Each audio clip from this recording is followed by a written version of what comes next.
Hello everyone, welcome back to Education Center. I hope all you are fit and fine and you are practicing grammar every single day. So আজকে যেটা topic সেটা হলো the sentence.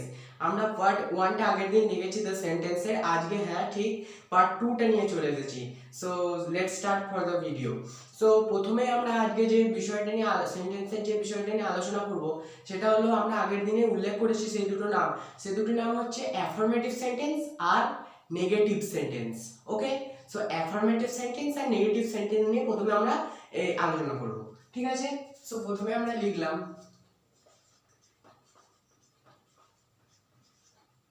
Affirmative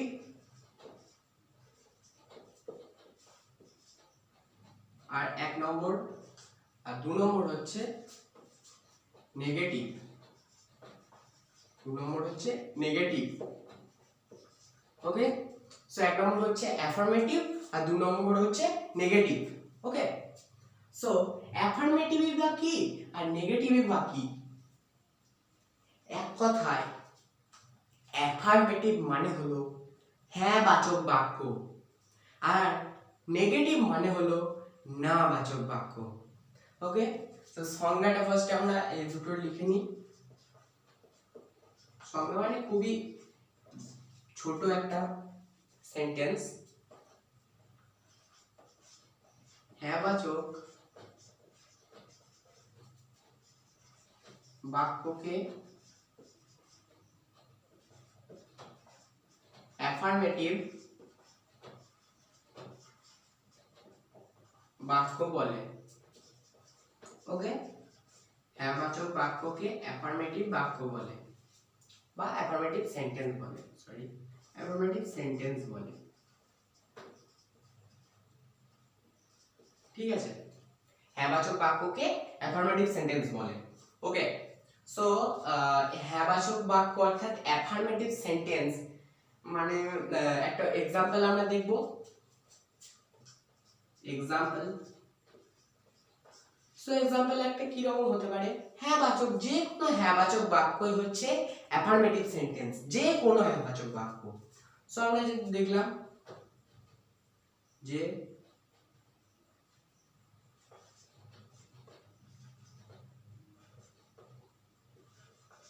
play football,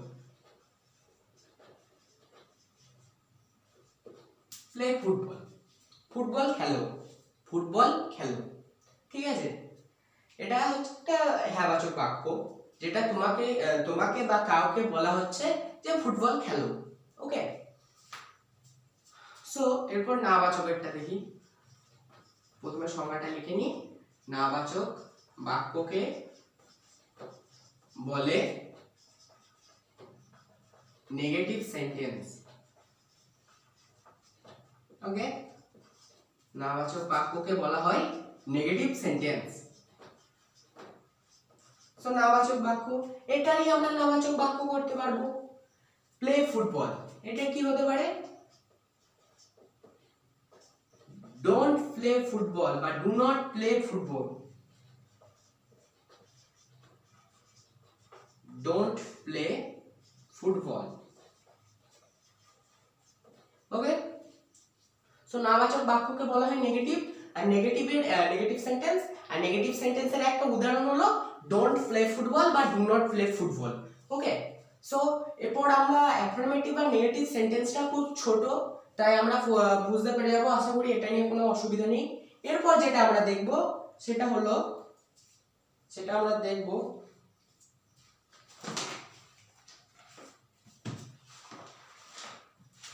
where is my duster?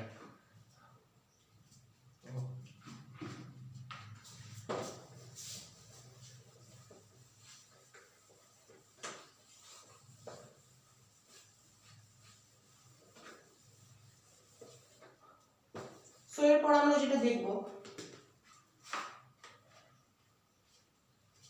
সেটা হচ্ছে classification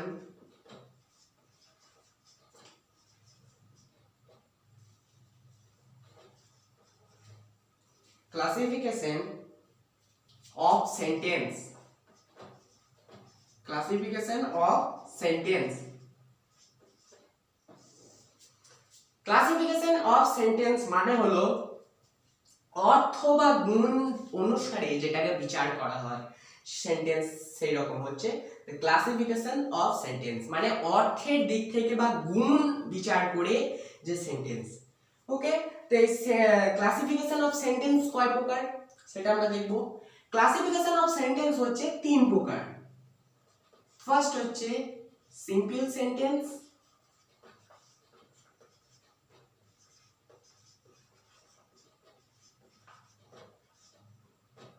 first হচ্ছে simple sentence, second হচ্ছে complex sentence,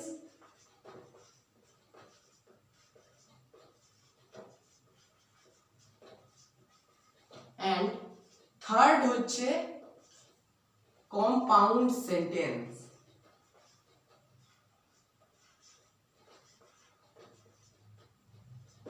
ওকে, simple sentence, complex sentence আর compound sentence. এবার মনে হতে পারে যেগুলো কি কোন সেন্টেন্স, এর বাংলা মানে আমি পাশে দিয়ে দিচ্ছি। সিম্পল সেন্টেন্স মানে হলো সরল বাক্য, কমপ্লেক্স সেন্টেন্স মানে হলো জটিল বাক্য, এন্ড কম্পাউন্ড সেন্টেন্স মানে হলো যৌগিক বাক্য। Okay, so simple sentence, complex sentence আর একটা হচ্ছে কম্পাউন্ড সেন্টেন্স, মানে সরল বাক্য, জটিল বাক্য আর যৌগিক বাক্য, মানে হচ্ছে এই তিনটে হচ্ছে ক্লাসিফিকেশন অফ সেন্টেন্সের তিনটি ভাগ। ঠিক আছে, ক্লাসিফিকেশন অফ সেন্টেন্স কি সেন্টেন্সের বাইরে না, ক্লাসিফিকেশন অফ সেন্টেন্সের মানে হলো গুণ বা অর্থের দিক থেকে যেটা বিচার করে আমরা সেন্টেন্সকে যে ভাগে ভাগ করি বা বিভক্ত করি সেটাই হলো classification of sentence. Classification of sentence মানে হলো গুণ বা অর্থের দিক থেকে আমরা বিচার যেটা করি সেটাই হলো ক্লাসিফিকেশন অফ সেন্টেন্স। সো এরপর আমরা দেখব সিম্পল সেন্টেন্সের পুরো ব্যাপারটা কি। ওকে,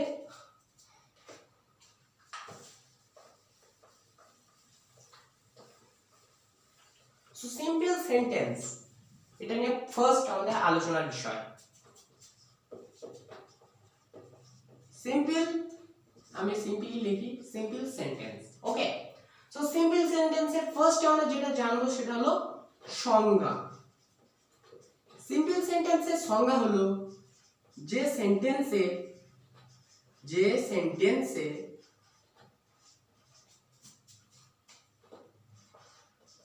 একটি সাবজেক্ট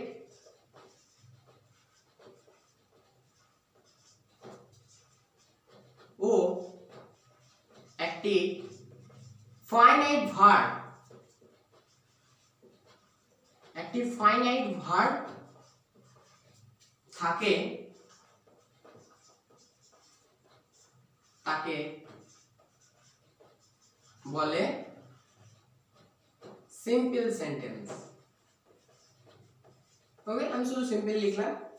ওকে, সো যে সেন্টেন্সে একটি সাবজেক্ট থাকবে এবং একটি ফাইনাইট ভার্ব থাকবে।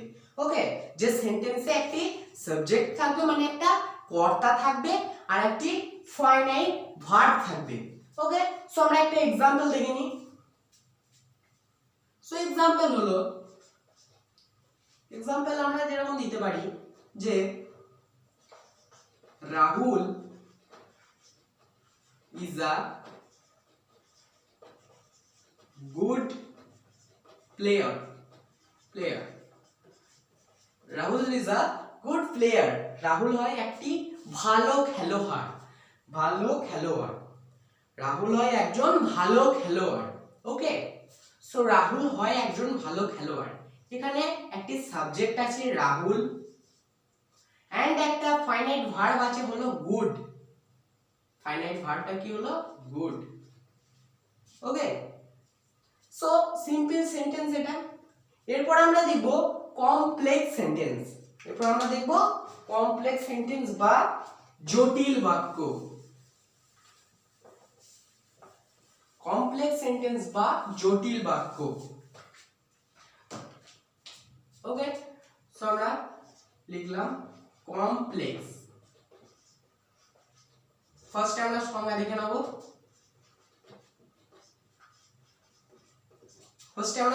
নেব। ওকে, সংজ্ঞায় কি হতে পারে? সংজ্ঞাটা হবে যে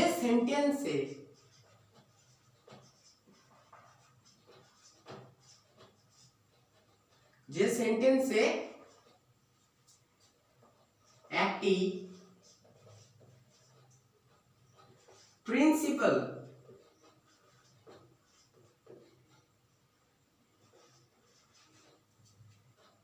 ক্লজ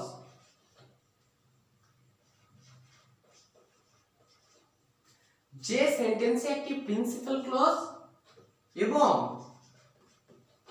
একাধিক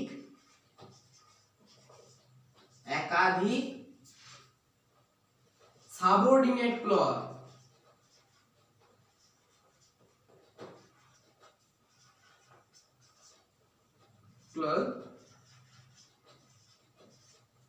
থাকে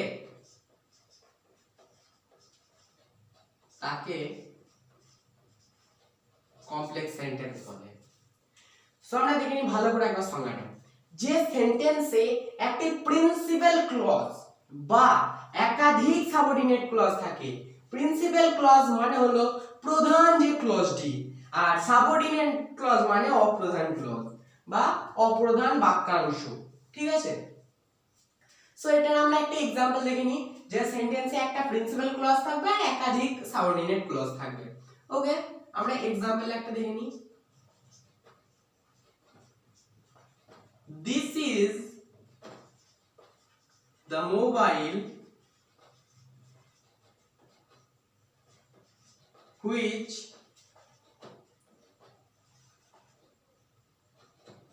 lost me.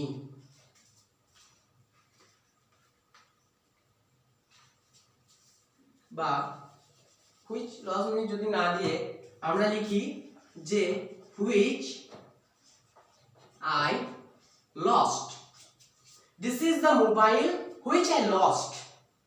এখানে দেখো একটি মাত্র প্রিন্সিপাল ক্লজ আছে আর একাধিক সাবঅর্ডিনেট ক্লজ আছে। This is the mobile, এটা হলো সেই মোবাইল which I lost, যেটা আমি হারিয়েছিলাম। ধরো তোমার একটা মোবাইল হারিয়ে গেছিল, তুমি অনেকদিন পরে ফিরে পেয়েছো, এবার তুমি সেটা তোমার বাবা বা মাকে দেখাচ্ছ যে এটাই হলো সেই মোবাইলটা যেটা আমি হারিয়েছিলাম। ওকে, সো এরপর আমরা যেটা দেখব সেটা হলো কম্পাউন্ড সেন্টেন্স। কি দেখব আমরা? Compound sentence.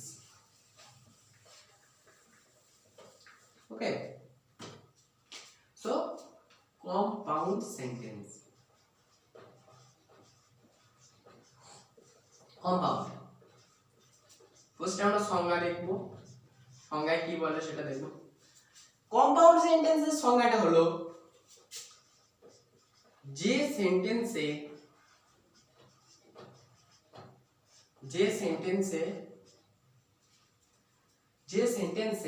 হচ্ছে তোমার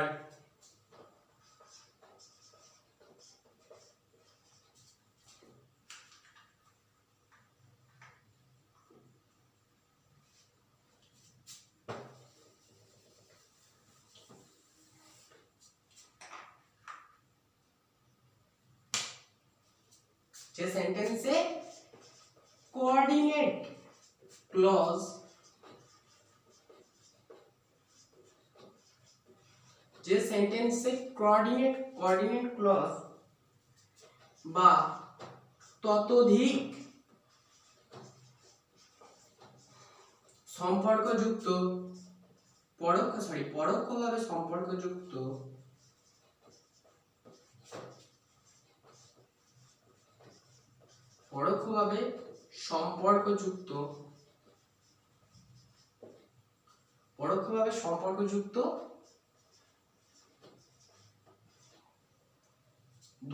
ততোধিক পরোক্ষভাবে সম্পর্কযুক্ত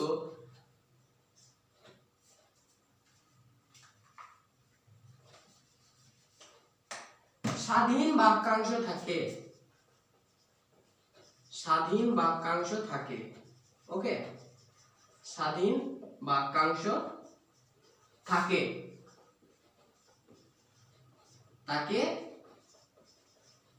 কম্পাউন্ড সেন্টেন্স বলে, তাকে কম্পাউন্ড সেন্টেন্স বলে। সো এটা আমরা এরপর আমরা দেখব কম্পাউন্ড সেন্টেন্স, তাই তো, যে সেন্টেন্সে কোঅর্ডিনেট ক্লজ বা ততোধিক পরোক্ষভাবে সম্পর্কযুক্ত স্বাধীন বাক্যাংশ থাকে তাকে কম্পাউন্ড সেন্টেন্স বলে।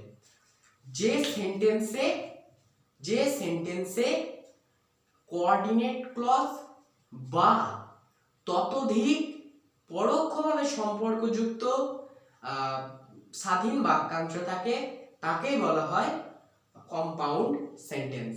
সো কম্পাউন্ড সেন্টেন্সের এক্সাম্পলটা আমরা দেখে নিই। কম্পাউন্ড সেন্টেন্সের এক্সাম্পল হলো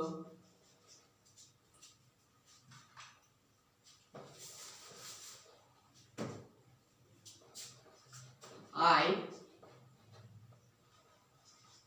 go there and give help him. I go there and give help him. I go there আমি সেখানে যাব, I go there আমি সেখানে যাব and give help him এবং তাদেরকে কিছু দিয়ে সাহায্য করব। I go there আমি সেখানে যাব and give help him এবং তাদেরকে কিছু দিয়ে সাহায্য করব। ঠিক আছে, এটাই হচ্ছে কম্পাউন্ড সেন্টেন্স আর পুরো ক্লাসিফিকেশন সেন্টেন্স। ওকে, পুরো ক্লাসিফিকেশন সেন্টেন্স। তাহলে ক্লাসিফিকেশন সেন্টেন্স কাকে বলে? ঠিক আছে, তখন আমাদের যদি আমাদের সেন্টেন্সের মধ্যে যদি আমাদের এইভাবে দিয়ে দেয় যে তিনটি কোশ্চেন যদি বারবার না দিয়ে যদি বলা হয় যে যদি সেন্টেন্স না দিয়ে আমরা যদি বলি ক্লাসিফিকেশন সেন্টেন্সের প্রকারভেদ কি বা ক্লাসিফিকেশন সেন্টেন্স কি, কিভাবে ব্যবহৃত হয়, যদি এরকম বলা হয় তাহলে আমাদের আর কোনো অসুবিধা হবে না। ঠিক আছে, যে আমরা ক্লাসিফিকেশন সেন্টেন্স তিন প্রকার জেনে গেলাম, হচ্ছে ফার্স্ট হচ্ছে সিম্পল সেন্টেন্স, সেকেন্ড হচ্ছে কমপ্লেক্স সেন্টেন্স আর থার্ড হচ্ছে কম্পাউন্ড সেন্টেন্স। ওকে, এরপর আমরা দেখব সেন্টেন্সের দিক থেকে পুরো সেন্টেন্সটার দিক থেকে দুটি ভাগ দেখব আমরা। এবার সেন্টেন্সের দিক থেকে দুটি ভাগ হলো, সেই দুটি ভাগ হলো সাবজেক্ট আর প্রেডিকেট। এই সেন্টেন্সের এই ভাগ দুটি খুবই কমন, সেই সেন্টেন্সের ভাগ দুটি এবার আমরা এই দুটি নিয়ে আলোচনা করব। ঠিক আছে, সো সাবজেক্ট আর প্রেডিকেট, সাবজেক্ট কি আর প্রেডিকেট কি। ওকে, এবার এখানে লিখব সাবজেক্ট, এখানে আমরা সংজ্ঞাটা লিখব। সাবজেক্ট কি? সেন্টেন্সে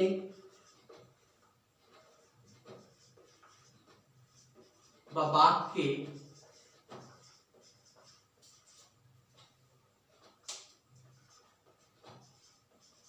যাকে উদ্দেশ্য করে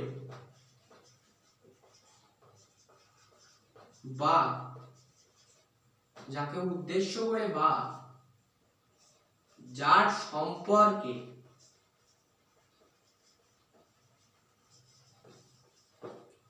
কিছু বলা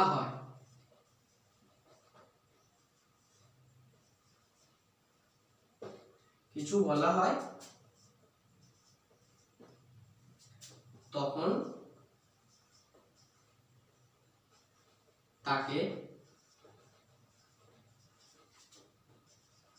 বলি সাবজেক্ট বা কর্তা বা উদ্দেশ্য। বাক্যে যাকে উদ্দেশ্য করে বা যার সম্পর্কে কিছু বলা হয় তাকে বলা হয় সাবজেক্ট, মানে হলো কর্তা। আসলে এখানে মানে হলো উদ্দেশ্য, এখানে সাবজেক্ট মানে হলো উদ্দেশ্য। ওকে, আর প্রেডিকেট মানে হলো বিধেয়, বিধেয়, ঠিক আছে, প্রেডিকেট মানে হলো বিধেয়, ঠিক আছে। সো এখানে প্রেডিকেটের সংজ্ঞাটা এক দেখে নেব, কারণ এক্সাম্পলটা আমরা একসাথে দেখব, কারণ এটা আমাদের সেন্টেন্স অনুসারে। ওকে, সো প্রেডিকেটের সংজ্ঞাটা হলো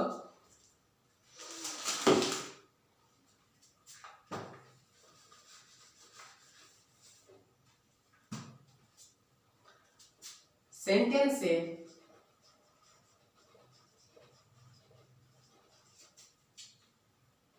সাবজেক্টকে কেন্দ্র করে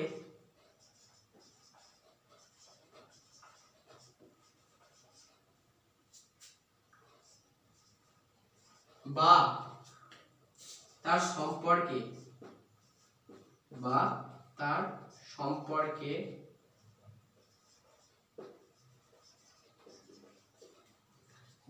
সম্পর্কে কিছু বলা হলে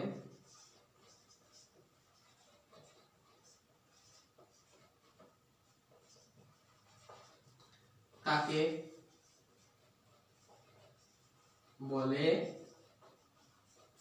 বলে প্রেডিকেট।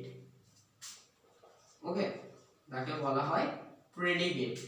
সেন্টেন্সের সাবজেক্টে কেন্দ্র করে বা তার সম্পর্কে যদি কিছু বলা হয়, সেন্টেন্সে বা বাক্যে যদি সাবজেক্টকে কেন্দ্র করে মানে উদ্দেশ্যকে কেন্দ্র করে যদি যেটা বলা হয় সেটাকে বলা হয় প্রেডিকেট বা বিধেয়। সো এবার আমরা দুটোরই এক্সাম্পল দেখব, আর সঙ্গে সঙ্গে আমরা সংজ্ঞাগুলো মনে মনে ভাববো, তাহলে আমাদের এক্সাম্পলটা দেখতে খুব সুবিধা হবে বা পড়তে খুব সুবিধা হবে। ওকে,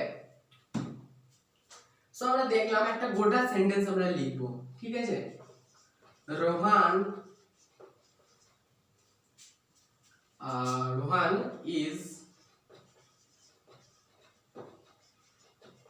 গোয়িং টু বা Rohan is go to school. Rohan is go to school. Okay, Rohan স্কুলে যায়, রোহান go to school বা Rohan is go to school as you wish, Rohan স্কুলে যায়, ঠিক আছে। সো এখানে উদ্দেশ্য কোনটা আমরা কিন্তু বুঝেই গেছি, প্রথমেই আমরা সংজ্ঞাটা আমরা মনে করব, বাক্যে যাকে উদ্দেশ্য করে কিছু বলা হয় বা যার সম্পর্কে কিছু বলা হয়। এখানে কার সম্পর্কে আমরা কথা বলছি? রোহানের সঙ্গে সম্পর্কে না স্কুলের সম্পর্কে? এখানে আমরা রোহানের সম্পর্কে কথা বলছি, যে রোহান স্কুলে যায়, এখানে আমরা রোহানের সম্পর্কে কথা বলছি। তো তাহলে রোহান হচ্ছে সাবজেক্ট বা উদ্দেশ্য। ওকে, এবার এখানে বিধেয় কোনটা? এবার বিধেয় আমরা সংজ্ঞাটা কি ছিল, যে যাকে উদ্দেশ্যকে কেন্দ্র করে যা কিছু বলা হয়, উদ্দেশ্যকে কেন্দ্র করে যা কিছু বলা হয় সেটাই হচ্ছে বিধেয়। Okay, so Rohan is go to school মানে রোহান স্কুলে যায়, উদ্দেশ্য হচ্ছে রোহান, সাবজেক্ট হচ্ছে রোহান, তাহলে রোহানকে কেন্দ্র করে যা কিছু বলা হচ্ছে মানে গো টু স্কুলটা হচ্ছে প্রেডিকেট বা বিধেয়। ওকে, সো আশা করি আমরা পার্ট 2 কমপ্লিট করতে পেরেছি, অর্থাৎ গোটা সেন্টেন্সটা আমরা কমপ্লিট করতে পেরেছি। আর ভিডিওটাই লাইক করে, যদি ভালো লেগে থাকে লাইক করবে, কমেন্ট করবে বেশি বেশি করে, আর যদি ভেবে থাকো বন্ধুদের উপকার হতে পারে তাহলে এটা শেয়ার করে দেবে ভিডিওটা। আর আগের ভিডিওটা অর্থাৎ পার্ট 1 এর ভিডিওটা আমি ডেসক্রিপশন বক্সে দিয়ে দেবো। আর চ্যানেলটা নতুন হয়ে থাকলে সাবস্ক্রাইব করে পাশে থাকা বেল আইকনটা বাজিয়ে দেবে। ততক্ষণ পর্যন্ত বিসে, চলো বাই।